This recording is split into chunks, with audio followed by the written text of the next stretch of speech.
ऐ ईमान वालो तुम पर रोज़े फ़र्ज़ किए गए कमा कुतिबा अलल्लज़ीना मिन क़ब्लिकुम, उसी तरह जिस तरह तुमसे पहले लोगों पर फ़र्ज़ किए गए थे। लअल्लकुम तत्तकून, ताकि तुम परहेज़गार हो जाओ, मुत्तकी हो जाओ, अल्लाह से डरने वाले बन जाओ, गुनाहों से बचने वाले बन जाओ, अपनी ज़िंदगी को रब रसूल के अहकामात की रोशनी में गुजारने वाले बन जाओ। रोज़ा एक प्रैक्टिस है, एक मुजाहिदा है, एक जद्दोजहद है। जद्दोजहद किस चीज़ की? अल्लाह की रज़ा के मुताबिक अपने आप को ढालने की जद्दोजहद। सौम का लुग़वी माना होता है रुक जाना। हलाल रिज़्क सामने पड़ा है, हलाल मशरूब सामने पड़ा है, हलाल रिश्ता बीवी का मौजूद है, लेकिन इन सब चीज़ों से हालत रोज़ा में रुकना, अल्लाह की रज़ा के लिए रुकना, इसका नाम रोज़ा है। सौम का माना रुकने के हैं, परहेज करने के हैं, बचने के हैं। हर चीज़ मौजूद है लेकिन अल्लाह का हुक्म नहीं है तो लिहाजा खा नहीं सकते। तो रब फरमाते जब जायज़ चीज़ें तू मेरी मर्जी के बगैर मेरे हुक्म के नहीं खा सकता, तूने रुकना है, तो हराम कैसे खा लेता है? अब जायज़ चीज़ के लिए तुझे हुक्म है, मैं कहूँ तो खाएगा, मैं कहूँ तो नहीं खाएगा। मैंने हुक्म दे दिया, जायज़ है, रोटी है, खाना है, गोश्त है, तेरी फ्रिज में पड़ा सारा कुछ, तू बाइख्तियार है, मुंह में दांत भी हैं, हजम करने को हाजमा भी है, भूख की शिद्दत भी है, पर मेरी इजाजत के बगैर तू खा सकता? रोजा रख लिया, अब तुझे हुक्म नहीं कि तू खाए। जब जायज़ चीज मेरी मर्जी के बगैर नहीं खा सकता तो नाजायज कैसे खाएगा? मेरे नबी पाक अलैहिस्सलाम ने अपने खूबसूरत अल्फाज के अंदर इस मफहूम को बयान फरमाया।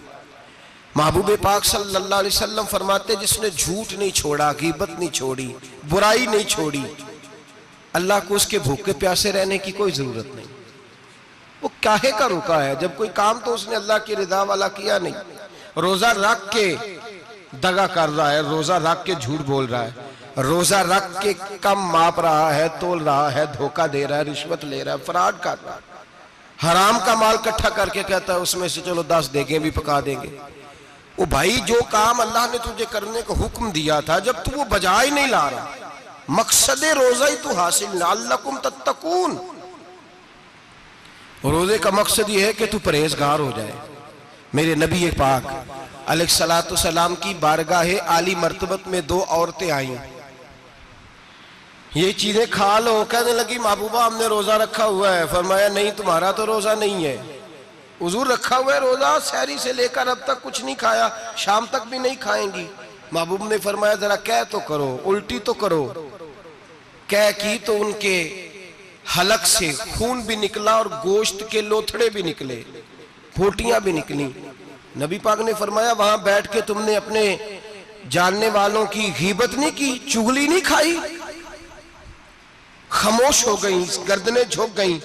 नबी पाक ने फरमाया तुमने कुरान नहीं पढ़ा कि जो अपने भाई की गीबत करता है वो मुर्दा भाई का गोश्त खाता है? तो गोश्त खा के भी तुम्हारा रोजा रह गया। किस तरह का रोजा है कि सब रोजा रख के ना रखने वालों पे तनकीद कर रहे हैं। तरावियां पढ़ के निकले हैं तो कहते हैं मैं अकेला ही नेक हूं, बाकी तो मोहल्ले में को पढ़ता ही नहीं। ये कैसा तेरा रोजा है कि तू रोजा रख के तो उसके मकसद को नहीं समझा? लअल्लकुम तत्तकून। रोजादार तो वो है कि रोजा रखा हुआ है, खाने भी से रुका है, पीने से भी रुका है, अमले ज़ौजिय्या से भी रुका है, फिर वो झूठ से भी रुके, गीबत से भी रुके, बदनिगाही से भी रुके, हराम खारी से भी रुके सारी चीजों से। ये बतलाइए कि रोजे की हालत में अपनी बीवी के पास जाना मना है तो गैर महरम को देखना जायज है? हमारे टीवी पे मैंने पहले भी कहा था कि हम ठेकेदार और जिम्मेदार नहीं है मजहब के। यहाँ हमारे आने से पहले भी कोई बैठा था, हम मरेंगे तो यहाँ हमसे बड़े बड़े नेक लोग बैठेंगे, कोई बंदा जिम्मेदार नहीं है। बड़े बड़े कज कुला साहिब जुब्बा दस्तार, बड़े बड़े साहिब बसीरत, आइमा, फुकहा, उलमा, ज़ुआमा, नुकाबा, सूफिया, औलिया, गौस, कुतुब, अब्दाल, औताद, कुतुबुल अख्ताब, जाने कौन कौन आए, उलमा आए, मुफस्सिरीन आए, मुहद्दिसीन आए, गुजर गए। हम तो खाक नशीन लोग हैं, थोड़ा काम करने वाले, थोड़ी सलाहियत रखने वाले। लेकिन भाई अगर करते हैं तो एक काम करते हैं, साथ दूसरा नहीं करते। ये किस तरह का दीन सिखाने लोग निकले कि शव्वाल से लेकर शाबान तक गाना सुनाया जाएगा, शाबान से लेकर शव्वाल तक नाच गाना किया जाएगा, शव्वाल से लेकर शाबान तक धमा चौकड़ी होगी, रमजान आएगा तो हदीसें सुनाई जाएंगी, रमजान आएगा तो लोगों को कुरान पढ़ के सुनाया जाएगा। ये मजहब बाज नहीं है, एक गवैये मजहब सिखाएंगे, एक्टर मजहब सिखाएंगे। ये मजहब बाज नहीं है कि एक गिलास के अंदर पहले शराब पी लो, फिर उसी गिलास में रमजान आए तो शहद बांटना शुरू कर दो। ये बाज नहीं, ये मेरे रसूलुल्लाह का मजहब है। अगर तुम्हें शौक है दीन सीखने सिखाने का, यकम रमजान को तौबा करो और कहो कि हम टीवी पे बैठ के हदीसें सुनाएंगे तो सारा साल सुनाएंगे, और जिस जुबान से हदीस निकलेगी फिर उससे कभी गंदा गाना नहीं निकलेगा, फिर कभी नाच गाना नहीं होगा। ये कौन सा मजहब है जो बीबियां सिखा रही हैं? ये कौन सा दीन है जो औरतें सिखा रही हैं? मेरे रसूल पाक सल्लल्लाहु ताला अलैहि वसल्लम का वो मजहब है कि मेरे आला हजरत फाजिल बरेलवी रहमतुल्लाह अलैह ने फरमाया, मर्द के लिए जायज नहीं कि वो औरत की जुबान से मिलाद भी सुने, नात भी सुने। मर्द के लिए जायज नहीं, मर्द को मर्द सिखाएगा, औरत सिखाएगी तो औरतों को सिखाएगी। बेशक आप सवेरे फतवा दीजिए कि छोटी सी मस्जिद में बैठ के, छोटे से कोने में बैठ के छोटा सा मौलवी, और वहां तो इतने इतने बड़े मुफ्ती टीवी पे बैठे हुए, वो गलत है तो सही है कैसे हो गए? सुनो, मेरे नबी पाक अलैहिस्सलातु सलाम के मजहब का हुस्न ये है कि इस्लाम कहता है एक नजर बीबी को देखा किसी ने गलती से तो माफी हो जाएगी, दूसरी नजर शहवत से देखा तो हराम है उसके लिए। वो पाकिस्तान का मौलवी हो या सऊदी अरब का शाह हो, किसी के लिए औरतों के बीच फिरना उठना बैठना जायज है? मेरे नबी पाक सल्लल्लाहु ताला अलैहि वसल्लम ने फरमाया मैं औरतों से मुसाफा करने नहीं आया, और मेरे नबी पाक सल्लल्लाहु अलैहि वसल्लम ने फरमाया, हुजूर फरमाते लेकिन ना कुत्ता बिल्कुल नापाक नहीं होता, कुत्ते का थूक नापाक होता है, या कुत्ता गीला हो जाए तो नापाक होता है, लेकिन खिंजीर सारा नापाक होता है, कुल नापाक है खिंजीर। नबी पाक ने फरमाया खिंजीर भी हो और गंद में लिथड़ा हुआ भी हो, पेशाब में लिथड़ा हुआ हो, गोबर में लिथड़ा हुआ हो, पखाने और फुजले में लिथड़ा हुआ खिंजीर हो, उसका जिस्म तेरे साथ टकरा जाए तो इतना बुरा नहीं जितना गैर महरम औरत का वजूद तेरे साथ टकरा जाए तो बुरा है। इस हद तक मेरे नबी पाक सल्लल्लाहु और गुंबद के मामले में फतवा देने वाले, या रसूल अल्लाह कहने पर कुफर का फतवा देने वाले और बड़ी बड़ी बातें करने वाले खामोश क्यों हो गए? ला तत्तखिदुल यहूद वन नसारा औलिया। रब फरमाता है यहूदियों और ईसाइयों को दोस्त ना बनाओ, ये तुम्हारे दोस्त हो सकते, ये तुम्हारे सज्जन हो सकते। जब अर्श का मालिक कह रहा है सज्जन नहीं हो सकते तो तू दोस्ती की बात कैसे बढ़ा रहा है? या रसूल अल्लाह हमारे सज्जन कौन हो सकते हैं? फरमाया तुम्हारा दोस्त वो हो सकता है जो मोहम्मद अरबी का गुलामी करने वाला हो, जो रसूलुल्लाह की नौकरी करना हो दोस्त होगा। दूसरा दोस्त हो सकता?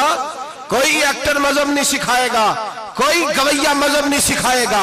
हजरत जनाब सैयदना जुनैद बगदादी, बगदाद के पीर से किसी ने पूछा था आज से 1100-1200 साल पहले, वो तो जमाना वैसे नेकी और परहेजगारी का था, का बाबा जी मर्द और औरत नेक हो, बगैर पर्दे के, बगैर हिजाब के, बगैर दीवार के बैठकर एक दूसरे को दीन सिखा सकते हैं? हजरत साहब बताइए, मर्द और औरत नेक हो तो बगैर पर्दे और हिजाब के एक दूसरे को दीन सिखा सकते हैं? तो हजरत जुनैद बगदादी फरमाने लगे सिखाने वाला हसन बसरी हो और सीखने वाली राबिया बसरी हो तो फिर भी बगैर पर्दे के बैठने की इजाजत नहीं। तो मुफ्ती साहब को इजाजत किसने दी? मौलाना साहब को इजाजत किसने दी? बड़ा वो नहीं होता जो टीवी पे ज्यादा आता है, बड़ा वो होता है जो रसूलुल्लाह के दीन पे अमल ज्यादा करता है। हजरत अब्दुल्लाह इब्ने मसूद रदी अल्लाह ताला अन्हु फरमाते ज्यादा बातें करने वाला आलिम नहीं होता। हुजूर फिर आलिम कौन होता है? फरमाया पढ़ो कुरान, इन्नमा यख्शल्लाह मिन इबादिहिल उलमा। फरमाया बड़ा आलिम वो होता है जो अल्लाह से ज्यादा डरता है, इसलिए कि रब फरमाता है मेरे बंदों में से जो आलिम वो हैं जो अल्लाह से ज्यादा डरते हैं, खौफ रखते हैं। तो मेरे भाई रमजान मुबारक में बचना है, परहेज का वक्त है, तो कोई शख्स भी कोई शो ना देखे, मेरी मिन्नत है आप हजरात, कोई शो ना देखे। औरत का तो पर्दा है, तो हमें तो तमाशे पे लगा दिया गया। अजीब किस्म के एक्टर आ गए और मजहब सिखा रहे हैं। मेरी अपील है आपसे कि सहरी इफ्तारी के वक्त टेलीविजन बंद रखें। क्या चीज खोल के रखें? या कुरान खोल के रखें या रसूलुल्लाह का फरमान खोल के रखें। अल्लाह रसूल की तरफ तवज्जो रखें, वो सीखने सिखाने का वक्त है। छोड़े गवैयों से दीन सीखा जाएगा। आप हमें कोई शिकवा नहीं, ये पक्की तौबा करें, सवेरे आए आके दीन सिखाएं। और मैं उनसे भी अपील करूंगा कि आओ दीन सिखाओ।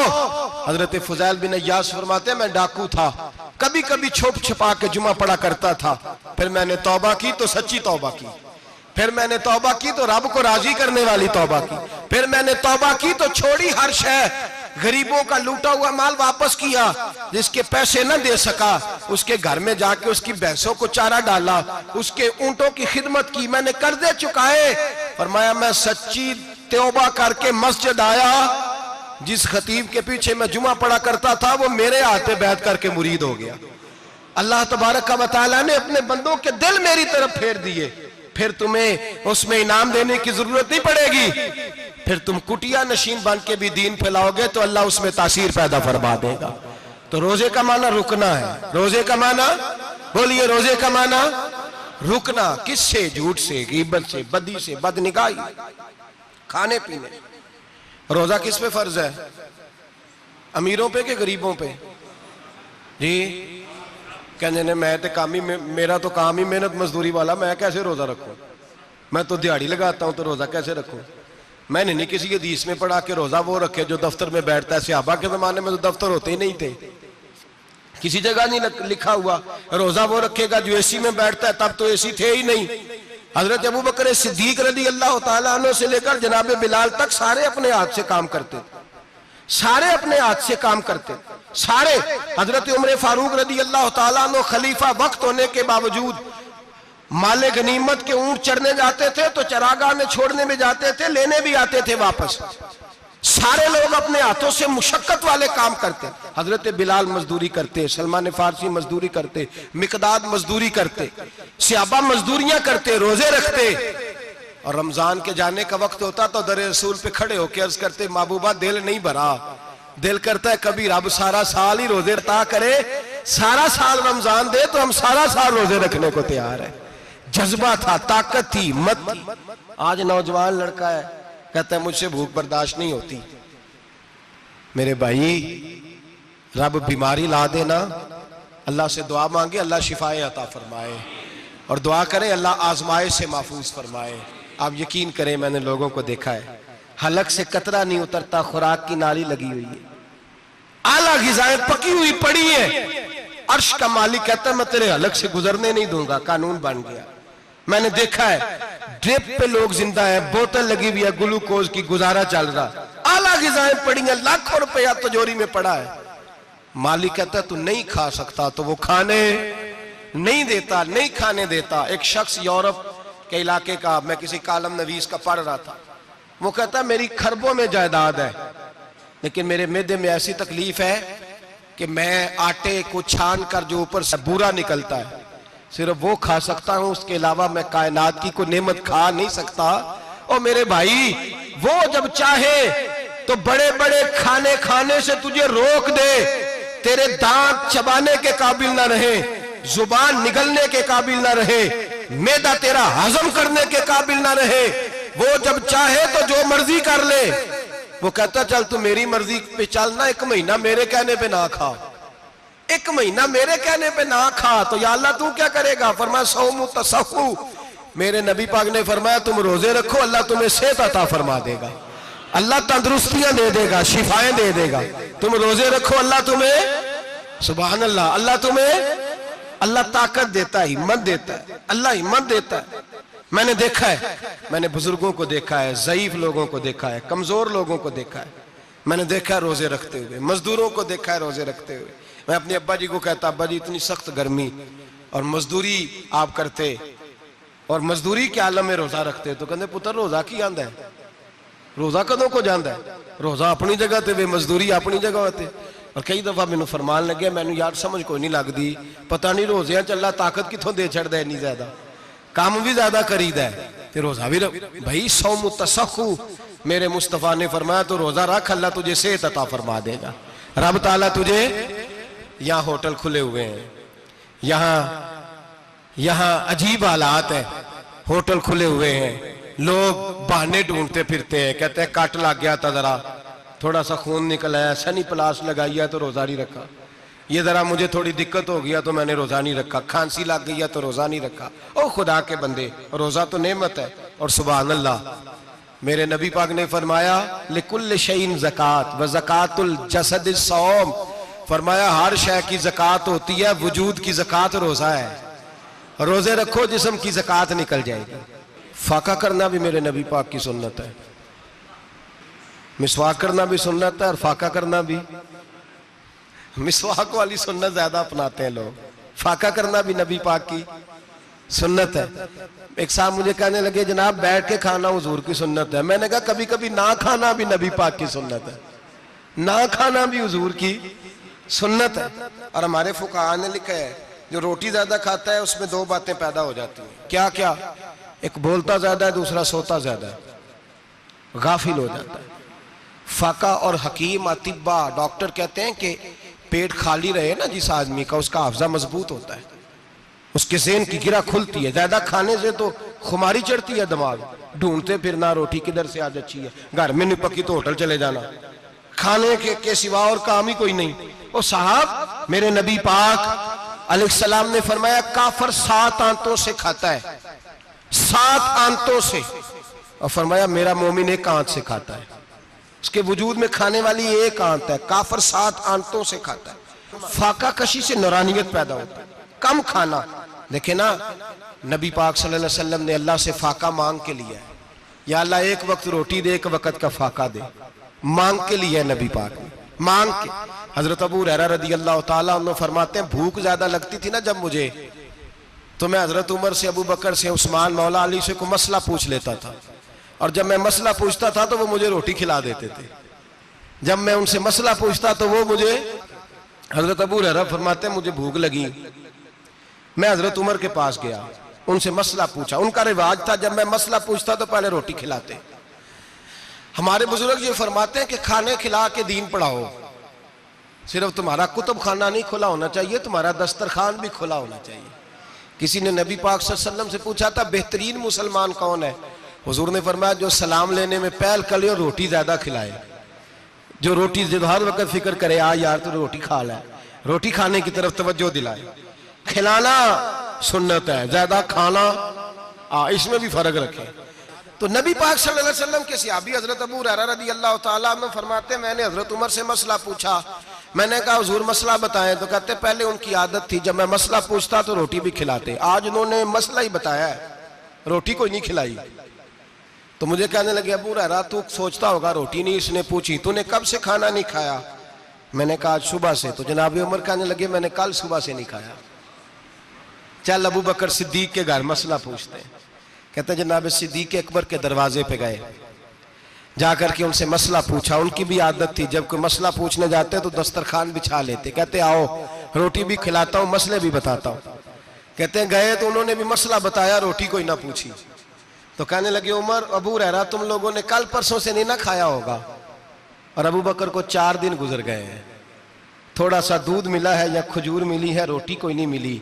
चलो दरे रसूल पे चलते, आओ हुजूर की बारगाह। कहते हैं नबी पाक की बारगाह में आए, हुजूर ने चेहरे देखे, करीम से मसला नहीं पूछना पड़ा। मेरे मुस्तफा करीम ने फरमाया भूख लगी हुई है तुम तीनों को, 3-4 दिन हो गए। अल्लाह के रसूल ने फरमाया मुझे पूरा हफ्ता हो गया है। सबब कुछ और है जिसको तो खुद समझता है। जवाल बंदा ए मोमिन का बेजरी से नहीं, भूख नुकसान का वजह नहीं बनी, वजह कोई और बनी है। रिश्वतें जो बाजार गर्म हुए हैं लूट मार के, ये रोटी के लिए नहीं, ये ज्यादा खाने के लिए, ये बैंक बैलेंस के लिए गर्म है। ये लूट मार का मकसद कोठियां बनाना है, रोटी का तो रब करीम का वादा है। जो रोज रोता है शाम को कि मेरा कारोबार कोई नहीं, असल में कहता है बंगला कोई नहीं, असल में कहता है कार कोई नहीं, पजारो कोई नहीं, रोटी तो अल्लाह अता फरमाता है, उसका वादा है। फरमाया हुजूर ने 3 दिन बीत गए, चलो। मेरा बेतकल्लफ सहाबी अबुल हसन अंसारी वो बड़े नसीब वाले होते हैं जिनको मेरे नबी पाक खुद कहते थे कि तेरी फलानी जिम्मेदारी है। इस जमाने का तो किसी को कह दिया जाए ये तेरी जिम्मेदारी है तो कहता है ये तो फटीके डालने लग गया है, यहां से तो छुट्टी कर जानी चाहिए। खुश होते थे सहाबा के हमारी जिम्मेदारी लगी। कहते हैं हजरत अबुल हसन अंसारी के घर गए, नबी पाक ने फरमाया भूख बड़ी लगी है खाना ला। कहते हैं हुजूर ने उसे कहा तो उस आदमी को तो वजद ही हो गया। उसने कहा मेरे इतने नसीब कि हुजूर का ये खाना खिला। आओ देखो दुनिया वालों, आज जो सबसे ज्यादा इज्जत वाला है वो मेरा मेहमान बना हुआ है। फरमाते हैं वो दौड़े गए, बकरी उठाई, जिबा की, बीवी को कहने लगे रोटी तैयार कर। उधर खजूरें तोड़ी, अंगूर तोड़े, कहने लगे हुजूर आप जब तक तनावुल करें तब तक खाना पक जाता है। हजरत उमर कहते हैं रोटी पक के आई, बड़ा प्यारा गोश्त, बड़ा अच्छा सालन, बड़ा खूबसूरत खुलूस वाला खाना। फरमाते हैं मैंने बड़ा ही खाया। नबी पाक ने ना एक रोटी ली और छोटी चपाती, थोड़ा थोड़ा सालन कोनों से, और जब नबी पाक ने खा लिया तो हुजूर की आंखों में आंसू आए। हजरत अमर कहने लगे हुजूर रोए क्यों? तो नबी पाक ने फरमाया सोचता हूं 7 दिन के फाके के बाद खाया है, पर डरता हूं रब इसका हिसाब पूछेगा तो जवाब कैसे देना है, इसका हिसाब भी तो देना है ना जो खाया है। तो हजरत उमर फारूक के हाथ में कुछ चीज थी, जोर से जमीन पे मारी, का महबूबा 7 दिन के बाद भी रोटी खाए तो हिसाब देना है। नबी पाक फरमाने लगे उमर वो मालिक है ना, तो जब देता है तो हिसाब नहीं ले सकता, हिसाब तो देना है, हिसाब तो देना है, तैयारी रखो। सहाबा किराम फरमाते हमने इरादा किया कि आज के बाद हम फिर फाके करेंगे, कम खाएंगे, इसलिए कि हिसाब देना है। मेरे भाई वो फाका कशी करते थे, डरते थे। यहाँ तो लोग खा के बीमार है, खाते जा रहे हैं, सोते जा रहे हैं, खाते जा रहे हैं, सोते जा रहे हैं। ये भी वक्त आएगा रमजान शरीफ का, सवेरे दर्स पे आओ कहते नींद बड़ी आती है, सवेरे 2 सिपारे पढ़ के सोया करो कहते साहब नींद बड़ी आती है। फजर के बाद ही तो वक्त होता है अल्लाह अल्लाह करने का, शहरी का, खाते जा रहे हैं, सोते। लोग जमात से नमाज नहीं पढ़ते, सो जाते, जमात का सवाब छोड़ के सो जाएंगे। भाई रमजान मुबारक में फाका कशी की ट्रेनिंग होती है, फाका कशी की तरबियत ले, रमजान में रोके अपने आप को, तरबियत होगी। और हमारे सूफिया फरमाते हैं जो ज्यादा खाता है उसका नफ्स उसको ज्यादा पे मायल करता है, ख्वाहिशात नफ्स पैदा होती हैं। मेरे नबी पाक अलैहिस्सलाम ने जवानों को हुक्म दिया है या माशरल शबाब, ओ जवानों, या रसूलल्लाह क्या हुक्म है? फरमाया या निकाह कर लो अगर ताकत है, नहीं ताकत तो रोजे रखो। हुजूर रोजे से क्या होगा? फरमाया तुम्हारा नफ्स कुचला जाएगा, शैतान वसवसा अंदोजी नहीं करेगा। आज नौजवान बढ़ बढ़ के खाता है, बहुत ज्यादा खाता है, कभी इस होटल से खाता है, कभी उस होटल से खाता है। इतना ज्यादा खाएंगे तो नफसानी कुव्वतें उछल करके आएंगी, मुश्किल हो जाएगा। शादियां देर से होती हैं, माँ बाप आंखें बंद करके बैठे हुए हैं। अगर माँ बाप की जिम्मेदारी हो और माँ बाप निकाह ना करे तो नबी पाक ने फरमाया बच्चे गुनाह करेंगे तो जितना गुनाह बच्चे को उतना बाप को भी होगा। तो माँ बाप चुप है, दूसरा शादी मुश्किल बड़ी है, महंगी बड़ी, और तीसरा नहीं कर रहे कुछ लोग तो रोजे भी नहीं रख रहे। तो रमजान उनके लिए भी वक्त है, नफसानी कुव्वतें कुचली जाएंगी। खाना जितना कम खाया जाएगा उतना वजूद के अंदर नफसानी ख्वाहिशात कम पैदा होंगे। तो रमजान तो प्रैक्टिस है मुजाहिदे की, दीन की। और दूसरा मेरे हबीब पाक सल्लल्लाहु अलैहि वसल्लम ने फरमाया है, हुजूर फरमाते हैं कि रमजान और कुरान का आपस में रिश्ता है। कुरान पाक कितना पढ़ना चाहिए रोजाना? ज्यादा से अल्लाह जज़ा दे, उम्मीद है आप ज्यादा से ज्यादा ही पढ़ते होंगे। भाई सुने, हदीस मुबारका में नबी पाक ने फरमाया रमजान और कुरान दोनों मिल के ना, बड़ी प्यारी हदीस है, फरमाया दोनों मिल के अल्लाह की बारगाह में मेरी उम्मत की सिफारिश करेंगे। रमजान और अल्लाहु अकबर। किस तरह? नबी पाक फरमाते हैं रमजान कहेगा ए अल्लाह दिन के वक्त मैंने इसे तेरी रजा के लिए खाने पीने से बाज रखा, और कुरान कहेगा या अल्लाह रात को तेरी रजा के लिए खड़ा होकर ये कुरान सुनता था। रमजान और कुरान दोनों सिफारिश करेंगे। हम ना बड़ा कुछ पढ़ते हैं, सुनते हैं, सीखते हैं। अब यकीन करें ये खाते भाई का भाई से इख्तलाफ हो जाए ना तो वो 30 साल पुराने खाते खोल के ले आता है, सारी रात ढूंढता है कि मेरे पैसे कहां से निकलते हैं, पढ़ लेता है। कुरान पाक की बारी आती है तो नहीं पढ़ते, नहीं पढ़ते कुरान पाक।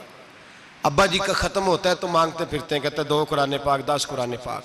ये बातें बतानी नहीं चाहिए, करनी नहीं चाहिए, लेकिन चूंकि तरबियत के लिए बैठा हूं तो कर देता हूं।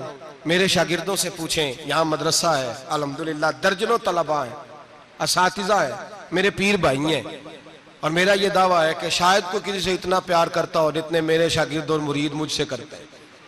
लेकिन मैंने कभी किसी से नहीं कहा कि जरा सूरत फातिहा पढ़ के देना, मैंने अपने अब्बा जी को सवाब देना है। पूछ लें किसी से नहीं कभी कहा, कभी नहीं मैंने कहा कि जरा मुझे थोड़ा सा कुरान पढ़ दें। मैं इसको नाजायज नहीं कहता, पढ़वाना चाहिए, लेकिन मैं अपने वालिदैन के लिए कभी सवाल नहीं करता कि मुझे जरा पढ़ के दो, मैंने बख्शना है, इसलिए कि मैंने जाती तौर पे रूटीन बनाई है। मैं समझता हूं कि कायनात के अंदर मेरे ऊपर जिन लोगों ने एहसान किए उनमें सबसे ज्यादा हिस्सा मेरे माँ बाप का है।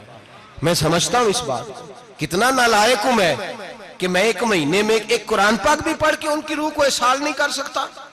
मेरा ये तरीका है जाती, मैं कदगन नहीं लगाता, मेरा जाती तरीका ये, अलहम्द से शुरू करो और 2 सूरतें छोड़ के कुरान पाक खत्म कर दो आखिरी, और फिर फलक और नास सूरतें साथ ले जाओ। यहां बैठ के साले सवाब नहीं करना, खत्म नहीं दिलाना, साथ ले जाओ, कब्र पे खड़े हो जाओ और फलक और नास सूरतें कब्र पे बैठ के तिलावत करो, और जो कुरान मजीद पढ़ा है उनकी रूह को वहां एहसास करो। ओ भाई, औलाद जब माँ बाप के लिए पढ़ती है तो उसे कहना नहीं पड़ता अल्लाह बख्श दे, इसलिए कि औलाद की नेकियां खुद ब खुद माँ बाप के खाते में जमा होती हैं, खुद नेकियां जमा होती हैं। मेरे भाई, तू बच्चों से ये तो मुतालबा करता है कि बेटा इस साल रमजान मुबारक में मेरे लिए सत्तू जरूर बनाना, फलानी चटनी जरूर तैयार करना, ये क्यों नहीं कहता बीवी से कि डिशे कम बनाना? तू भी बैठ के कुरान पाक पढ़, मैं भी कुरान पाक पढ़ता हूँ। इधर आओ बेटा, यहाँ बैठ के तिलावत करो, मैं भी करता हूँ। बेटी इधर आओ, बैठ के कुरान पाक पढ़ो। कितना वक्त लगता है? हाफिज और कारी और उलमा अगर पढ़े तो 20-25 मिनट लगते हैं कुरान पाक का सिपारा पढ़ने, और अटक अटक के पढ़ने वाला भी पढ़े तो 1 घंटा लग जाएगा। और मेरे नबी पाक सल्लल्लाहु अलैहि वसल्लम ने फरमाया, जो कुरान पढ़ते हुए अटकता है अल्लाह उसे डबल सवाब अता फरमाता है। फरमाया, जो जुबानी पढ़े सिंगल सवाब, जो देख के पढ़े उसे डबल सवाब। हुजूर क्यों? फरमाया, इसलिए कि मेरा कुरान देखने पे भी अल्लाह सवाब अता फरमाता है, कुरान देखने पे भी अल्लाह सवाब देता है, देखने का भी सवाब। रमजान शरीफ में कुरान पाक पढ़े, खोल के पढ़े। और मेरे भाई, अगर तेरा बच्चा पढ़े, अगर तेरी बेटी पढ़े, कायनात का खुशनसीब बाप वो है कि बेटा कुरान पढ़े, चाहे नाजरा ही पढ़े। जिसकी बेटी पढ़े, जिंदगी में इन्हें इस काम पे लगा जाओ, मरने के बाद भी पढ़ेंगे। इमाम जलालुद्दीन सुयूती शाफई रहमतुल्लाह अलैह फरमाते, हजरत ईसा कब्र के पास से गुजरे, कब्र पे अजाब हो रहा था, अल्लाह का गजब बरस रहा था। जनाब ईसा इस्तिगफार पढ़ते डरते गुजर गए। थोड़ी देर के बाद, चंद घंटों के बाद गुजरे तो उसी कब्र पे फूल खिले हुए थे, रहमत बरस रही थी। हजरत ईसा अलैहिस्सलाम अर्ज करने लगे, मौला तू बेनियाज है, मेरी ताकत नहीं तेरे कामों में बोलने की, पर अभी तो यहाँ अजाब हो रहा था, अभी रहमत बरस रही है। जनाब ईसा कहते हैं, आवाज़े खुदाबंदी आई, ईसा बंदा बड़ा गुनाहगार था, पापी था, मुजरम था, खताकार था, लेकिन जब इसका इंतकाल हुआ, इसकी बीवी हामला थी, उसके पेट में बच्चा था, बच्चा इसके इंतकाल के बाद पैदा हुआ। आज वो 4-4.5 साल का हुआ है, मकतब में गया है, मदरसा में गया है, उस्ताद ने बिस्मिल्लाह शरीफ पढ़ाई है। फरमाया, उसने तोतली जुबान से कहा है बिस्मिल्लाहिर्रहमानिर्रहीम का, ऐसा मुझे बतला इस जमीन पर वो मासूम जिसे अभी रहमान और रहीम कहना नहीं आता, वो तोतली जुबान से मुझे रहमान और रहीम कहे और मैं उसी जमीन पे उसके बाप को अजाब दूं? फरमाया, उसने एक बार रहमान और रहीम कहा है, मैंने उसकी बाप की कब्र को नूर से मामूर फरमा दिया है, नूर से भर दी है कब्र, बरकत से भर दी है। अल्लाह करे मेरे बेटे भी कुरान पढ़े, अल्लाह करे मेरी बेटियां भी कुरान पढ़े, अल्लाह करे हम सब की औलादे कुरान पाक पढ़े। लेकिन ना, इमाम आजम अबू हनीफा रमजान में 61 कुरान पाक पढ़ते थे। कितने? 60 तक। अल्लाह अकबर। एक कुरान पाक दिन में पढ़ते पूरा, एक रात को पढ़ते, एक तरावी में पढ़ते। 61 कुरान पाक इमाम साहब पढ़ते। आप फरमाते, मैंने छोड़ दिए सारे वजीफे, मैं सिर्फ रसूलुल्लाह का कुरान पढ़ता हूँ। रमजान सारा कुरान पाक, सारा रमजान। अब तो आदत ही नहीं रही हमें कुरान पाक। अगर लोग नाराज ना हो तो महफिल नात होती है, तो तिलावतें कितनी होती हैं, और नातें हमने ज़ौक़ ही नहीं बनाया, ज़ौक़ ही नहीं बनाया हमने तिलावत कुरान का। इसलिए कि कुर्रा उलमा फुकरा इनको हम तैयार ही नहीं कर रहे, हम तो एक्टर पाल रहे हैं जो पैसे लेते हैं नात खानी के माज़अल्लाह। ओ मेरे भाई, क्या कुरान मेरे नबी की नात नहीं? हजरत आयशा सिद्दीका रदी अल्लाह ताला अन्हा के पास सहाबा गए, कहने लगे अम्मा जी हमें नबी पाक का इखलाक बतलाएं। तो अम्मा जी कहने लगी जाओ जाके कुरान पाक पढ़ो, काला खुलुकुहुल कुरान, सारा कुरान मेरे नबी के इखलाक का ही नाम है। ये सारी नात है, ये सारी नात है। इस नात को सुनने लोग क्यों नहीं आते? इतना रश में अपने नात में उतना तरावी पे क्यों नहीं होता? और मिल्लत का जवान याद रखे, बूढ़े तरावियां पढ़ते हैं, ज़ईफ तरावियां पढ़ते हैं, घुटनों में दर्द है तरावियां पढ़ते हैं, बीमार बूढ़े तरावियां पढ़ते हैं, जवान वहां चौक में खड़े। क्या जवानी इसलिए है चौकों में खड़ा हुआ जाए? क्या जवानी इसलिए है कि सऊदी अरब जाने के लिए पासपोर्ट बनाना हो तो 2.5 घंटे खड़ा रहे तू, शनाख्ती कार्ड के दफ्तर तू खड़ा रहे, प्रोटेक्टर के लिए खड़ा रहे, काफिरों के सामने कासा लेसी करने के लिए तू खड़ा रहे, तू नौकरी पे जाए तो सारी रात खड़ा रहे, और तू कुरान के लिए खड़ा नहीं होता? मेरे महबूब ने फरमाया मन कामा ईमानन व इहतिसाबन गुफिरा लहु मा तक़द्दम मिन ज़ंबि। फरमाया जो रमजान मुबारक में अल्लाह की रिजा के लिए गुनाहों की माफी के इरादे से कयाम करेगा, रातों को इबादत करेगा, अल्लाह उसके पिछले सारे गुनाह माफ फरमा देगा। नौजवान इरादा करें, प्रोग्राम बनाएं कि इंशाअल्लाह कुरान पढ़ना भी है, कुरान पढ़वाना भी है, सुनना भी है, और इंशाअल्लाह बोलिए सुनना भी है और पढ़ना भी है और पढ़ाना भी। हिम्मत करें, दलेरी करें, आके खड़े तो हो, अल्लाह तौफीक अता करेगा।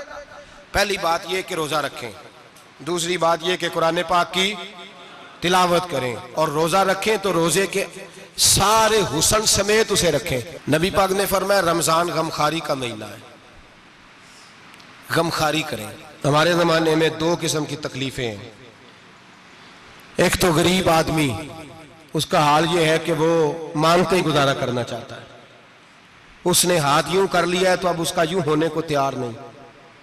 जरूरत अगर किसी आदमी को किसी दरवाजे पे ले जाती है तो बुरा नहीं, लेकिन सवाल का अपने ऊपर दरवाजा खोल लेना ये ठीक नहीं।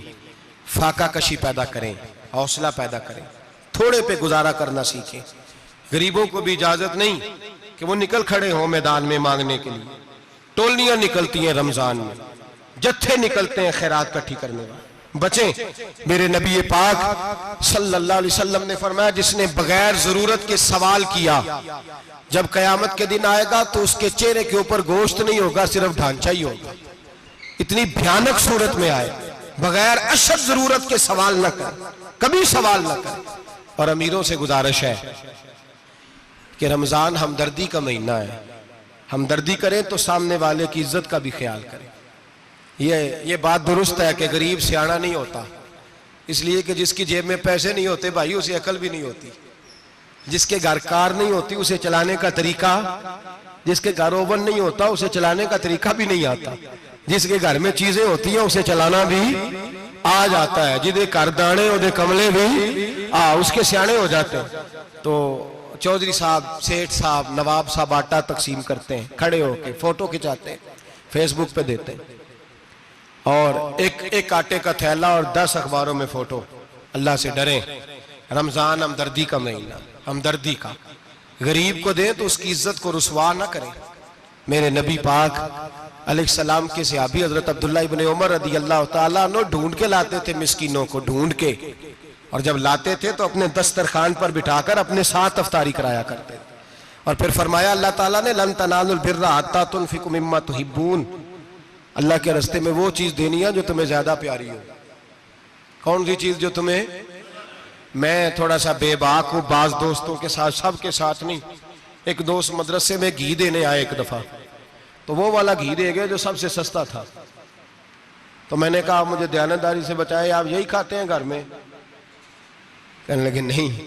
तो मैंने कहा फिर हमने बच्चे मारने के लिए तो नहीं ना रखे हुए, क्या वो वाला घी अल्लाह के रास्ते में प्यारी चीज दे रही है ना, इसलिए गले गले नोट लोग मस्जिद के गले में डाल जाते हैं, फटे हुए डाल जाते हैं, कहते हैं जोड़ लेंगे मौलवी साहब। और खुदा के बंदे प्यारी चीज देनी थी तूने, और तूने उसका तर्जमा उल्ट कर लिया है। समझ ले, रमजान मुबारक में किसी गरीब की मदद करनी है तो साथ उसकी इज्जत भी करनी है। नबी पाक अलैहिस्सलाम के दरवाजे पर जब से, ये जुमला एक है लेकिन बड़ा कीमती है, सहाबा कहते हैं जब हम दरवाजा रसूल पे जाते थे खैरात भी मिलती थी और इज्जत भी मिलती थी। खुद भीख दे खुद ही कहें मंगते का भला हो। खैरात भी मिलती थी और इज्जत भी मिलती थी। नबी पाक साथ इज्जत भी देते थे, मिस्कीन को गरीब को दें और खैर खाई करें। जूते बेचने वाले जूतों के रेट सस्ते करें, कपड़ा बेचने वाले कपड़े का रेट, दर्जी साहब भी रेट सस्ता करें, दुकानदार भी चीजों का रेट, हकीम साहब पैसे कम लें, डॉक्टर पैसे कम करें, हुकूमत निर्खों में कमी करे और ये काम इज्तिमाई तौर पे करें। मेरे नबी पाक ने फरमाया रमजान गमखारी का महीना है, इसमें गमखारी करनी है, दूसरे का ख्याल करें, इशार करें, कुर्बानी करें। यहाँ हर चीज का रेट बढ़ जाता है रमजान शरीफ में। हर आदमी कहता मेरा सीजन आ गया है, तवज्जो बढ़ाएं, ख्याल करें, गमखारी का महीना है। और फिर आप लोगों से ये भी गुजारिश है कि रमजान मुबारक का जब महीना आए तो जिस आदमी के साथ नेकी करनी है वक़्त पे करें। किसी गरीब को पैसे देने हैं, कपड़े देने हैं तो यकम रमजान को दें। मैं अक्सर दोस्तों से पूछता हूं, मैं कहता हूं कारी साहब नूं जोड़ा कदों देंदे हो? कहंदे 27 वाले दिन। मैं कहा मैनूं लग गई समझ, तुहाडी साजिश है कि किधरे सवा के पा ना लवे। एवं मौलवी चौधरी साहब दे नाल दे कपड़े पा ले ते कित्थे लिखिया इनू देना 27? तुसीं दसो 27 वाले दिन को दर्जी सी के देंदा है, उन्होंने 3 गुना भी पैसे दईए तो कहता जेडे बाकी ने उन्होंने नहीं बटन पे लगते मेरे को कितों जोड़ा सी के। तो किस दिन देते हो कारी साहब को? क्या मकसद है? पहनने के लिए दे रहे हो या इसलिए दे रहे हो कि ना पहन सके? तो भाई आप जब किसी को कुछ चीज देंगे तो कब देंगे? जब वो इस्तेमाल कर सके। गरीब को लोग फतराना देने जाते हैं ईद से एक दिन पहले, तो क्या करेगा उसका? वो ना तो कपड़े खरीद सका ना रोटी ला सका। बल्कि मेरे हजरत साहब फरमाते हैं रमजान से पहले दे दो, रमजान की नियत करके रमजान से 1-2 दिन पहले दे दो, अल्लाह रमजान जितना सवाब ही अता फरमाएगा। रमजान से पहले दो जिसको कुछ है दिन, कबल अज़ वक़्त तैयारी करो। और मेरे किबला साहब फरमाया करते अपने कपड़े बाद में, गरीब के बच्चों के कपड़े पहले, अपने घर की जरूरियात बाद में, गरीबों की जरूरियात इसलिए कि अल्लाह पाक ने उनका रिज़्क़ भी हमारे घर भेज दिया है। हमारी ड्यूटी लगाई है कि तुमने बांटना, बांटने वाले बनो। और ये ज़ेन बनाए कि पता नहीं किसका हिस्सा था जो अल्लाह ने मेरे घर भेजा, ये ज़ेन बना के बांट। और जिसको देने जाए, हाँ आपको इजाजत है थोड़ा बहुत पता करने की, लेकिन थोड़ा बहुत तफ्तीश करने की इजाजत, बाल की खाल उतारने की इजाजत। मैंने देखा है लोग गरीबों का इंटरव्यू लेते हैं, तेरा तो फलाना कमाने वाला नहीं, तेरा तो फलां बच्चा। ओ भाई बहुत सारे गरीब ऐसे हैं, बड़े हैं जो कमाने की कोशिश करते हैं लेकिन उनका सबब नहीं बनता। हाँ हाँ है ऐसे लोग जो सऊदी अरब चले गए हैं, कहते हैं तेरा तो फलां बाहर नहीं गया है, गया है, लेकिन सारे सऊदी अरब जाने वाले भी माल कमाने की ताकत नहीं रखते। कई वहां भी बैठ के बेचारे कर्जों में उलझे हुए हैं, वहां वालों के जुल्म का शिकार है, बहुत सारी आजमाइशों में। तू तफ्तीश करता है। मेरे इमाम शाफी का एक जुमला अगर आपको याद रह गया तो बात बन जाएगी। इमाम शाफी रहमतुल्लाह, बल्कि हजरत गौसे आजम जिलानी के पास वो बात आपको ज्यादा फायदा देगी। हजरत गौसे आजम जिलानी को उनका एक मुरीद समझाने लग गया, कहने लगा हजरत जी आप सबको ही देते रहते हैं, हर बंदा मुस्तहिक नहीं होता, जरा टटोल के दिया करें। तो गौसे आजम जिलानी फरमाने लगे भाई मुझे तो लगता है तू भी उन चीजों का मुस्तहिक नहीं था जो अल्लाह ने तुझे अता कर दी है। पहले तो बता तू मुस्तहिक था, तुझे अपनी हैसियत औकात का पता है जो अल्लाह ने तुझे दे दी है? ताकत थी, क्वालिटी थी, तेरे अंदर वो सलाहियत थी। रब ने तो नहीं तेरी तफ्तीश की कि तू काबिल है कि नहीं, तू अल्लाह के बंदों की तफ्तीश करता पड़ता है। इमाम शाफी फरमाया करते, इमाम शाफी फरमाते रब तुझे परख के नहीं देता, टटोल के नहीं देता, रुसवा करके नहीं देता। तू गरीबों के साथ ये सारा जुल्म क्यों करता है? बस पता चल गया वो जरूरतमंद है तो दे, इसलिए कि अजर तुझे गरीब ने नहीं देना, अजर अल्लाह ने देना है। और अल्लाह अजर अमल पे नहीं देता, अल्लाह तो नियत पे अजर अता फरमाता है। तो नियत देख तेरी किस तरह की। तो मेरे भाई गरीब को दे, कबल अज़ वक़्त दे। रमजान मुबारक में चौथा काम, बात आखिरी और चौथा काम सुने, रमजान में दीन सीखें। शैतान कैद होता है ज्यादा से ज्यादा, और जब आदमियों का पेट खाली होता है ना तो ज़हन जो होता है ना वो भी उसका फ्रेश होता है। उसमें कोशिश करें दीन सीखने की। मेरे नबी करीम सल्लल्लाहु अलैहि वसल्लम ने इस दीन को इल्म का दीन करार दिया है, शऊर का दीन करार दिया है, फहम का दीन करार दिया। नबी पाक सल्लल्लाहु अलैहि वसल्लम ने फरमाया एक इबादत करने वाला इशा के बाद खड़ा हो और फजर तक नमाज पढ़ता रहे, एक आलिम दीन इशा पढ़ के सो जाए, उठ के फजर पढ़ ले, तो वो 70 इबादत करने वालों का दर्जा ज्यादा नहीं, आलिम का दर्जा फिर भी ज्यादा है। उस आलिम दीन का दर्जा ज्यादा है, इसलिए कि वो लोगों को आगाही देता है, शऊर बख्शता है। ये दीन जो है ये, और नबी पाक सल्लल्लाहु अलैहि वसल्लम ने फरमाया इबादत करने वाले पर आलिम का दर्जा उतना ही ज्यादा है जितना मेरा दर्जा अपने गुलामों पर ज्यादा है। आलिम को हुजूर ने इतना बड़ा मकाम दिया, दीन सीखें, शऊर हासिल करें। ये फकाहत का दीन है, शऊर हासिल करने का दीन है। और नबी पाक सल्लल्लाहु अलैहि वसल्लम ने फरमाया दीन की एक बात सीख लेना 1000 नफल पढ़ने से ज्यादा दर्जा रखती है। दीन की एक बात सीख लेना 1000 जनाजे में शिरकत से ज्यादा दर्जा रखती। दीन की एक बात सीख लेना, मेरे नबी पाक सल्लल्लाहु ताला अलैहि वसल्लम इरशाद फरमाते 1000 मरीज की इयादत करने से ज्यादा दर्जा रखती। फरमाया जिसने रात के एक लम्हे में दीन की एक बात सीखी, अल्लाह उसे सारी रात इबादत करने से ज्यादा सवाब अता फरमाएगा। मेरे अर्शा फरमाया करते जब सीखने वाले को यह सवाब मिलेगा तो बताइए सिखाने वाले को कितना सवाब मिले, उसे अल्लाह कितना दर्ज। रमजान आ रहा है, शैतान कैद है, दीन फैलाने की कोशिश करें, जद्दोजहद करें। बड़ी नींद आती है फजर पढ़ के, लेकिन अगर किसी का इरादा बन जाए कि दीन सीखना भी है और दीन बच्चों को, तो फिर कोई नींद गलबा। एक मिसाल एक आलिम ने समझाई। कोई बुजुर्ग थे, दरवेश आलिम, उनके पास एक औरत आई, कहने लगी मैं बच्चों को सवेरे बड़ा जगाती हूँ, बच्चे जागते नहीं नमाज के लिए। बड़ा अजीब जवाब दिया बुजुर्गों ने, दरवेश ने, आलिम ने। कहने लगे बीबी क्यों नहीं जागते, जगाया कर, बेदार किया कर, उठाया कर। कहने लगी बड़ी जद्दोजहद करती हूँ, उठते नहीं, बेदार नहीं होते। अल्लाह वाले थे ना। कहने लगे ये बता अगर उस कमरे में आग लग जाए तो फिर बच्चों को कैसे बेदार करेगी, आग से बचाने के लिए क्या करेगी? फिर तो बालों से पकड़ भी घसीटना पड़ा तो घसीट के कमरे से लाऊंगी, फिर तो चोटें लगती हैं तो लग जाए, फिर मैं परवाह नहीं करूंगी।